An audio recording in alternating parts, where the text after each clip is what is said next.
This is the Everyday AI Show, the everyday podcast where we simplify AI and bring its power to your fingertips. Listen daily for practical advice to boost your career, business, and everyday life. We've been taught our whole lives and trained and rewarded to be good at one thing, right? To be a specialist, to own your domain, to find that niche and really dig down. But is that how we should be approaching it now with generative AI? Should we be trying to be the most specialized specialist ever? Or with generative AI, should we be looking at maybe being a generalist? And is maybe being a generalist just as valuable as being a specialist now? Well, things are changing, and we're going to be talking about that today and more on Everyday AI. What's going on, y'all? My name is Jordan Wilson. I'm the host of Everyday AI, and this thing is for you. It's a daily live stream podcast and free daily news that are helping us all learn and leverage generative AI to grow our companies and to grow our careers. So, speaking of grow our companies and growing our careers, another way you can do that is with WorkLab from Microsoft. So why should you listen to the WorkLab podcast from Microsoft? Because it's made for leaders who know they must adapt to stay ahead. WorkLab is the place to find real-world lessons and actionable insights to prepare for the next phase of AI at work. So that's WORKLAB, no spaces, available wherever you get your podcasts. Yeah, so make sure, thank you to our sponsors at Microsoft. New episode just dropped, so make sure to go check that out. And make sure to go check out our website, youreverydayai.com. We're going to be recapping today's conversation and a lot more. So make sure you go check out our website. All right, before we get into today's conversation, right? Because I think this whole, AI making a generalist as valuable as specialists, it's a conversation that I really am excited for. But before we do, the world of AI news has been crazy, y'all. So let's just quickly recap. So first, in AI news, Meta has launched Llama 3.2, its first multimodal large language model. So Meta has unveiled Llama 3.2, a significant advancement in large language models. So it does feature different varieties. So they have a 11 billion parameter and 90 billion parameter, and those are the multi-model variations, as well as they announced two new edge or on-device kind of models, the 1 billion and 3 billion parameter kind of versions as well. So the model supports a 128K token context length, allowing users to input more extensive text. Also, Meta's CEO, Mark Zuckerberg, emphasized the importance of open source technology in AI, stating it is becoming the industry standard, aka the Linux of AI. And yeah, I know there's a lot of heated discussion on, hey, is Llama actually open source? Is it open weight? I'll let you guys debate that. But Zuckerberg claimed that Meta AI is on track to become the most used AI assisted globally, indicating a shift in how users might prefer to engage with technology. Meta also released an updated headset with its Meta Quest 3S, as well as augmented reality glasses called Orion. All right, OpenAI. Yeah, the last 48 hours have been crazy. So OpenAI is facing a leadership shakeup as CTO Mira Murati and other key figures departed yesterday. Yeah, all at the same time. So OpenAI is undergoing some significant leadership changes, with 3 prominent executives stepping down, raising questions about the company's future direction. This news comes just ahead of the company's annual Dev Day conference in San Francisco, making it particularly noteworthy. So, Mira Murati is OpenAI's chief technology officer, announced her departure after 6.5 years, emphasizing a desire to create a space for personal exploration. So, alongside Murati, Bob McGrew, the chief research officer, and Barrett Zoff, the VP of post-training, also are leaving the company. So, CEO Sam Altman acknowledged the abrupt nature of these departures, but emphasized that leadership changes are common in rapidly growing companies. So speaking of rapidly growing, OpenAI is changing in a big way. So according to an exclusive report report from Reuters, OpenAI is planning to restructure from a nonprofit company to a for-profit benefit corp. So OpenAI is making even more headlines, in the last 48 hours, as it gears up to transform its core business into a for-profit benefit corporation, a move intended to attract more investors after its governance structure. So this shift is significant as it marks a huge departure from the nonprofit control that has defined the company since its inception. So the restructuring will allow OpenAI to operate without the oversight of its nonprofit board, which has obviously raised concerns about governance and AI and safety among critics. So CEO Sam Altman is set to receive equity in the for-profit entity for the first time, a decision that could potentially increase his wealth significantly, as the company's valuation is projected to reach $150 billion. So Sam Altman will reportedly have a 7% equity stake, about $11 billion right now, and the existing nonprofit will still hold a minority stake in the new for-profit company, ensuring some level of continuity in its mission to create beneficial AI. It's wild. And, there's Sora news. There's so much. We can't even get to it all. So make sure you go check out the newsletter for that. But I'm excited for today's conversation and this change in the workplace about how now AI can make generalists just as valuable as specialists. So enough of me blabbing on. I'm excited for today's guest. So please help me welcome to the show Ian Beacraft, the CEO of Signal and Cipher. Ian, thank you so much for joining the Everyday AI Show. George, it's great to be with you. Thanks for having me on the show. This is an exciting one, y'all. So, hey, good morning also to our live stream audience, Kurt, Chris, Cecilia, Harvey, too many to name. Michael, thanks for joining us. If you have any questions for Ian, make sure to get them in now. But let's start. Ian, tell us a little bit about Signal and Cipher and what it is y'all do. Absolutely. So we're a change management firm specializing in working with creative services industries, so advertising, marketing, and innovation. We kind of started actually as an agency ourselves, and we realized that the way that we were going about our work, but really leaning into AI and re-engineering the process around how we typically did our work when we worked at agencies and worked in marketing departments was actually more valuable than the product we were putting out as an agency. So we made the pivot. We were already doing work that was considered impossible by other agencies and said, this is something of value that we can teach to these different groups, the marketing departments, agencies, innovation teams, about where this is going, what's happening with this technology, how does it actually tangibly change both the output and the process, but also the work that the people in your teams are doing.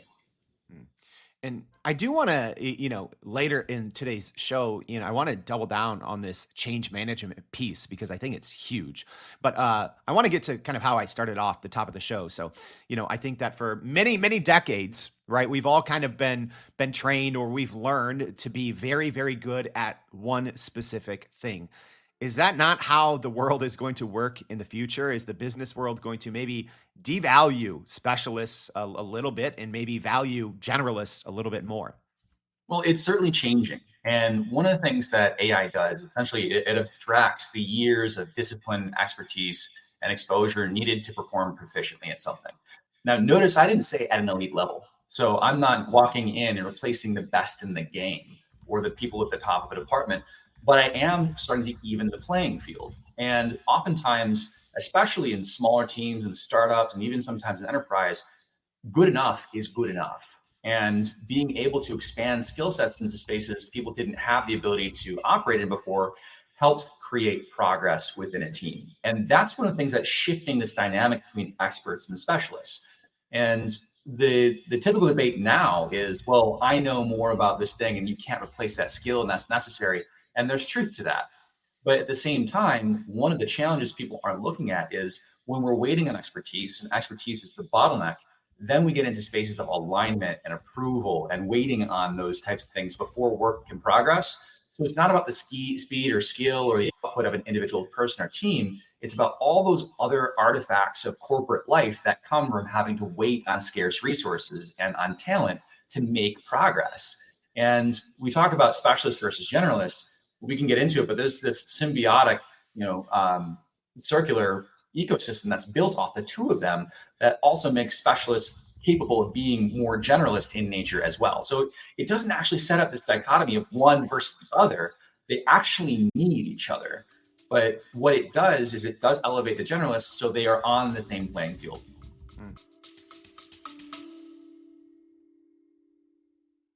Are you still running in circles trying to figure out how to actually grow your business with AI? Maybe your company has been tinkering with large language models for a year or more, but can't really get traction to find ROI on Gen AI. Hey, this is Jordan Wilson, host of this very podcast. Companies like Adobe, Microsoft, and NVIDIA have partnered with us because they trust our expertise in educating the masses around generative AI to get ahead. And some of the most innovative companies in the country hire us to help with their AI strategy and to train hundreds of their employees on how to use Gen AI. So whether you're looking for ChatGPT training for thousands or just need help building your front-end AI strategy, you can partner with us too, just like some of the biggest companies in the world do. Go to youreverydayai.com/partner to get in contact with our team, or you can just click on the partner section of our website. We'll help you stop running in those AI circles and help get your team ahead and build a straight path to ROI on Gen AI. So many great points there, Ian. One thing though that I keep thinking about is in my head when I'm, saying, "Oh, this is going to be a great podcast for young people to listen to," but it's not even necessarily that because the buzzword over the last 18 months has been upskilling and reskilling and skill sharing, right, and all these crazy skill words. So should people even mid-career, right? Maybe they've made themselves, they've made their career off being a specialist, off being a leader in their domain and having that very niche expertise. Should they be looking at kind of generalizing their skill set maybe? Well, the first thing I want to go back to is actually a statement of mid-career, because I think that term doesn't exist anymore. We are in a paradigm shift where you're going to have to constantly regenerate your own perspective on work and your skill set. And for many, that sounds exhausting. For some, that sounds exciting. But either way, it's kind of a statement of what is at the moment. So we're in this space where I do actually believe that everyone's going to have to learn how to learn a little differently. We're in a space where we're unlearning 25 years of digital behaviors that took us a lot of time and millions of repetitions. So a switch doesn't happen just like that. It's not that easy. But I do believe that becoming more generalist is something that's going to be important for everybody.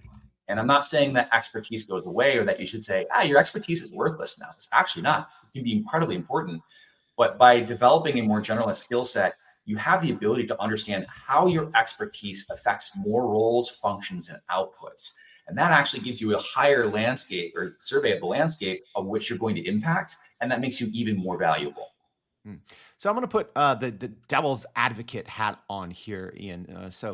For maybe those that are in the camp of, hey, it is still worthwhile, right, to invest in being a specialist and invest in, having that domain knowledge. Well, what about those that say, well, hey, guess what? A large language model knows every single thing that a specialist knows and probably a whole lot more, right? The human brain, even those who are specialist leaders in their field, can only know so much and retain so much information. How do you kind of square that one away when, yes, large language models, they're getting more powerful. They know essentially everything, right? Versus, hey, that the smartest human in the room. How do you square that one away? Yeah, it's if you take a look at it pound for pound, the amount of actual information that is accessible to a large language model, there's no way any human can compete with that. That's not really what's an argument right now. But we have examples of how this has worked in the past. So let's take a look at chess. Garry Kasparov, who's world famous for having been beaten by Deep Blue back in the early 90s, he actually runs a chess league of Centaur chess players of both person and machine.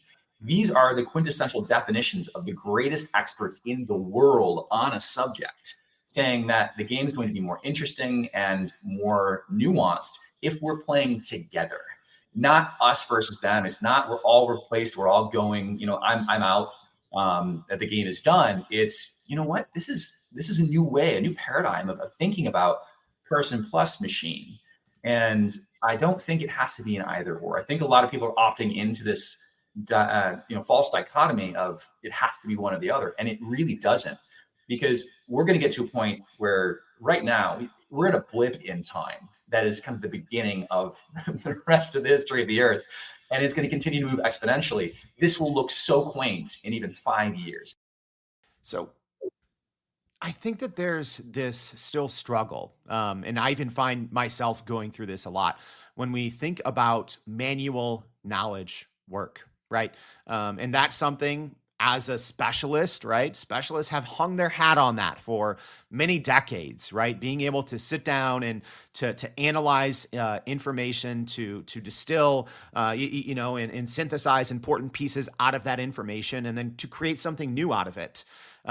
What should those specialists be doing now that large language models can do that maybe way better and way faster? Should they still be specialists be handing over some of these important tasks to AI and trying to find this augmented relationship? Or is there still value in kind of being that old school, oh, hey, I'm going to do this without a large language model?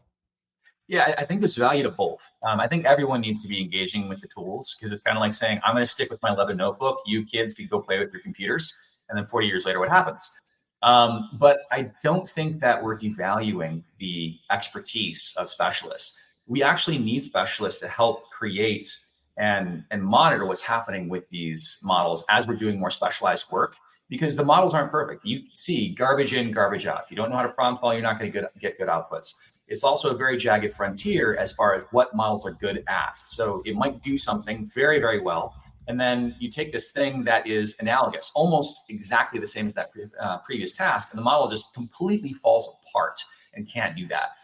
An expert can find those nuances far faster and more effectively than somebody who doesn't have expertise in a specific space or output. So I think that there's a number of places that expertise still has extraordinary value. The other is, especially internally at organizations, as we're trying to build internalized and encoded expertise that's built on the knowledge inside your organization, that expertise is even more important so that when you get an output, you're not having a generalist without a lot of depth knowledge there saying, yeah, that looks good to me, check it, that's what we're training on. Whereas a specialist might say, hey, there's something you're not seeing here in this data. Let me explain why this is not the right output, why this doesn't work. So all of a sudden, you're not training on bad data. You're not infusing the culture in your organization on faulty data. And that's where that symbiotic relationship comes in between specialists and generalists, because the specialists can help refine what's actually happening with the models, the outputs, the inputs, how we use them in a way that really gets to the core of the value we're putting out as a team or an organization. And then the generalists, as that gets better and better, their skill set starts to expand. The amount of friction between them and a final output starts to drop, and the whole group as a team starts to become more productive, where they're not waiting on those resources, and the barriers to getting it done start to fall. So I've had this thought called first party company data, right? Where I think in the future, specialists are going to be working internally and grabbing all of this specific domain expertise in their company, rounding it up, and then making sure the models are correct in kind of absorbing that knowledge. Is that an actual future we might see where specialists are maybe just spending the majority of their time making sure that the data that the rest of the quote unquote generalists are working with is highly domain specific and accurate? Is that a future that we might actually see? I could easily see that, especially as like a transition type of role too, because eventually that is something that models will be able to effectively impact as well.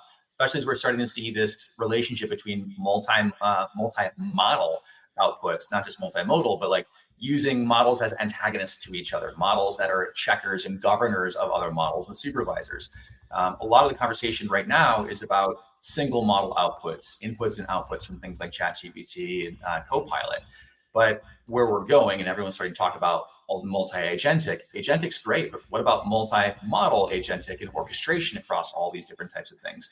We're leaning into a space where we're building on top of models that already evolve at a fast pace. And if you build your foundation on top of that, you have to be ready to shift at a moment's notice. All right, let's shift right now to moment's notice real quick, just to shout out our partners here on the show, Microsoft Work Lab. So real quick, the Work Lab podcast from Microsoft is made for leaders who want to understand how work is changing. Effective leaders adapt, they stay ahead of trends, they embrace any edge they can get. They also know that AI-powered organizations will be better at spotting opportunities, creating new products and business models, and maximizing value. So for real-world lessons and actionable insights to help you stay ahead, check out the Work Lab podcast. That's WORKLAB, no spaces, available wherever you get your podcasts. All right, so thank you again to Microsoft for sponsoring our show. So Ian, I do want to now get back to one of these points that we talked about initially was change management, right? How important is that right now? My hot take has always been, proper AI implementation isn't a technical project, it's a change management project. Can you speak a little bit about how important change management is for successful workplaces? 1,000%. I mean, you just spoken to the value we saw in change management for ourselves. And unfortunately, the way people look at AI right now is we just sprinkle a little magic AI pixie dust on something. All of a sudden, you've got an AI strategy. We tend to chase shiny objects that way. But change is a matter of people challenges, process challenges, and strategy. And it's not just about technology. Technology usually comes last. Technology enables that change to happen. You have to observe what technology is changing and then go change the other structures that are impacted by that. And that starts with your people. That starts with the processes within your organization. It starts with how you actually reshape both the outputs and the processes to get that value you create as an organization, and then go to your people and say, hey, we need to change the way we're operating. This impacts your roles, this impacts your outputs and the tools you're going to be using. So we need to bring you along for the ride and say, we're going to do this together. Otherwise, you get a top-down perspective of, hey, we're changing everything. You just need to adapt. And that's what people are used to in terms of digital transformation initiatives. We're going to implement an ERP, or we're going to implement some sort of new transformation initiative. And when we're done, you all just have to adapt, figure it out. We'll train you on it, but you're going to be working for the system, not the other way around. And that's one of the things I think is really unique about this new paradigm is we can actually flip that on its head and say, yes, technology is revolutionary. It's amazing. You do so many things, but it should be in service of what we do as human beings, not the other way around. And I don't think it has to be that dystopian narrative of AI taking over all of our work and we no longer have an identity. Yeah, and Ian, I'm curious, how does this kind of shifting paradigm of the specialist generalist relationship, how does this change the makeup of teams? Yeah, it's definitely going to change the makeup of teams, because if you have one person who can do a lot more than they typically could, because if you take a look at the structure of an organization, everyone has a title and a level which helps you matrix the organization and navigate it effectively. That's essentially a structure that's 150 years old. The org chart came out, I think, in like 1858 for a train line, and not much has changed since. The theory and management style that we use still echoes the work of Frederick Winslow Taylor from the 1800s. And what we've seen is everything else about it has changed, but the structures that we exist within have not. So the relationship between work has changed, the expectations of work have changed, the outputs of work have changed, but the structures of work have not really kept pace. And I think that the new relationship between work, between specialists and generalists, is going to be one of those things that pushes this forward. It says now there's actually more power with the teams than there used to be before. So you'll have these smaller teams that can achieve a lot more with a broader set of skills. So one person might be able to do the work of 3, 4, 5, or even a team based on those skill sets that were previously necessary or those scarce resources. A group of people, 2 or 3, could do the work of an entire department. And then as you start to kind of build out, you're seeing these groups of people have even more and more massive impact. Now, some people might be hearing that and say, well, don't I just downsize and have like maybe 20% of the staff do the same thing?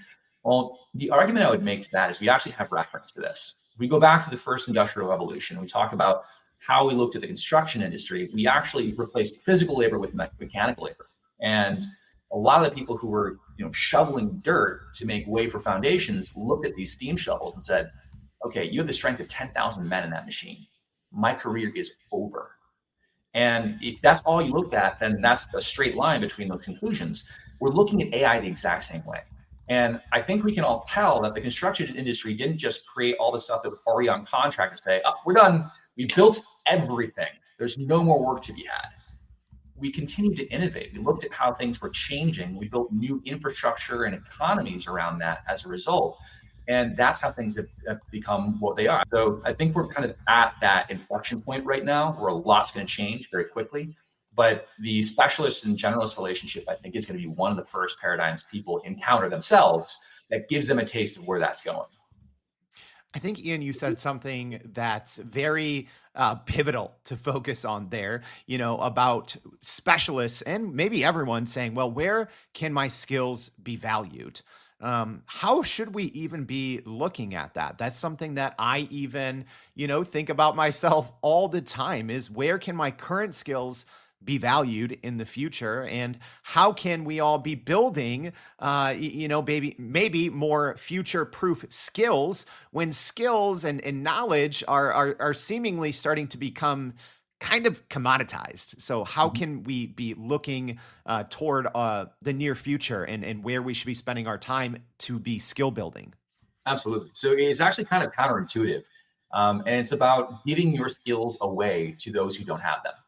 And what I say by this is there's a way that you can, we'll call it encoding knowledge. So taking the knowledge of a specialist and using that knowledge to advance the ability to automate some of the work around that knowledge. So many people as specialists are spending probably 70% or 60% of their time doing things that are lower level work, that are administrative, that aren't the highest use of their time. And I'm sure they'd love to be using their intellectual horsepower on something that is more fulfilling, satisfying, and at a higher level of transformation. And focus on taking that bottom 70% of work and encoding it in a way, using it to build models around it, to build automations around it, and then give that to your team, whether that could be in the form of GPTs or even agents or multi-agent workflows. There's a whole bunch of ways to do that. But what that does is then that says, hey, that thing you come to me for, and I spend like 70% of my time doing it over and over and over again, I can actually help, or with the help of another specialist in the area of automation, start to automate some of these things and distribute that knowledge across my team. And we see that happening all over the place. And what that does is it gives rise to more effective generalists who are able to do those things that would usually have to go to somebody else to get done. And it's a lot of people are like, but then I'm losing my value. Like the thing that keeps me employed is this. And yes and no. I liken it to one of the changes in the content world, where we had all these people who became thought leaders by giving away things for free. You take a look at Gary Vee. He's one of the biggest people who talk about this, like just give with no element of return. And of course, you have to get a return. But by doing that, you become the go-to resource for this kind of stuff, and you're helping elevate other people. He's worth hundreds of millions, if not a billion at this point in time, by giving things away for free. Everyone else told, don't do that. That's your value. We're in a similar place when it comes to AI, where if you can create value for other people in your organization, you actually become indispensable because you're helping raise the floor for the other generalists in your organization. And that's that symbiotic flywheel I was talking about, by taking your expertise, encoding it or putting it into the models, into the workflows, so it can be distributed across your organization. And then all of a sudden, everybody else elevates their game and you elevate your importance. That's an interesting one. But I do want to dive in a little bit deeper on one of those points that you just made there. This concept of, hey, a specialist, maybe spends 70% of their time, right, doing this lower level work, doing this, what we call, manual knowledge work, or work that in theory, a large language model could either do better or faster, or a combination of the two. Right. So then what does that mean for the future of that 70% of the time? Let's even say it's 50% of the time, right? Give benefit of the doubt, or say we got to spend, 20% of the time overseeing, agentic workflows that are now doing that more mundane work. What does that mean then for specialists who are, able to, offload, let's just say, some of their more mundane work? Do we just have 50% more time to sit around and think creatively and strategically? And, do we go to a 3 to 4 day work week? Do we just, force all companies now have to find 50% more business to compensate for this kind of time saved? How does that piece get worked out? Yeah, I think it honestly, it could be all of the above. I think the beautiful thing about where we're headed is the answers don't have to be so monolithic. It doesn't have to be one or the other. And I think what we're going to see is this massive fragmentation of different paths that companies take. We'll see new business models. We'll see new operating models. We'll see new team structures. We'll see new forms of value. We'll see new ways of working. And what's beautiful about this is the volume and the tool sets allow us to experiment with these things rapidly and get that the data back, say, this is working, this is not. Let's explore the frontier using these tools and get that information back on what's going to work and what won't. But I don't think that there's any one answer. I think that there will be some companies say, hey, it's a 4-day work week from here on out. I would love to get to that point. Others are going to say, you know what? We're going for the gold. It's now we're leaning in even harder. We're going to work. We're going to produce more. I think more will probably go that route, especially in the beginning. But there are going to be others that say, hey, let's explore entirely new business models. Let's work into adjacent spaces that we didn't have any business being in before. But as an organization, we can also be a generalist. We can start to expand to the edges where there's, uncaptured opportunity right there for the table, where someone else's process is your opportunity. And that's one of the other things that comes from this dynamic is, Jeff Bezos is famous for saying, your margin is my opportunity. Well, when it comes to AI organizations, it's about your process is my opportunity. And if your process is cumbersome, it's hard to deal with, it's long and complex, that's an opportunity for someone else to come in and disrupt that. And oftentimes, it's the specialists that are going to identify those opportunities for that disruption. So many important takeaways from today's conversation, Ian. But, as we wrap up today's show and we've covered a lot, maybe what is the one most important piece of advice that you can give to business leaders out there that are thinking through this transition of AI being able to make generalists maybe just as valuable as specialists? What's that one biggest takeaway? Yeah, I would say find something that you're really passionate about that's going to force you to use the tools in a different way. And if you find something that's meaningful, you're going to continue working through all of the challenges and all the things that break and don't work the way you're supposed to. And the nuance you'll understand about how these tools are developing and growing and the direction they're going in is going to be invaluable.